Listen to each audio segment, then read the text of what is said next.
Well, the reason disruptive technologies are very important to all leaders, whether they're CEOs or policymakers, is because for the first time, we now have technology affecting every single sector of the economy. Every sector, whether it's retail, financial services, shipping, manufacturing, even agriculture, now takes inputs and uses technology to drive much of what it does. By now, we're all familiar with digitized text, with digitized audio, with digital video.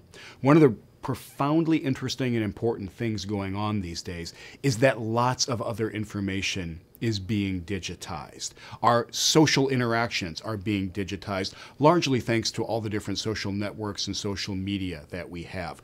The attributes of the physical world are being digitized thanks to all these sensors that we have for pressure, temperature, force, stress, strain, you name it.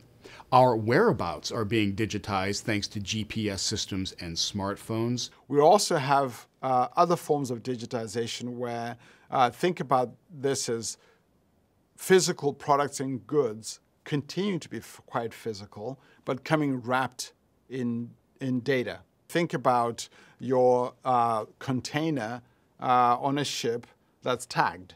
And it turns out that even the actuarial models for how the tracking of that is valued and even insurance contracts are constructed is different whether the thing is tagged and tracked versus not.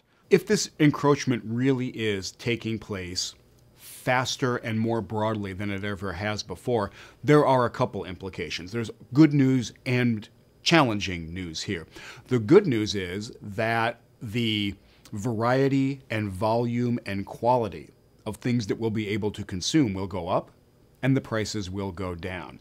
The challenge, of course, comes from the fact that if this encroachment really is happening quicker, more broadly, deeper than before, the phenomenon is that technology is going to race ahead, but it could leave a lot of people behind in their capacity of folk who want to offer their labor to the economy.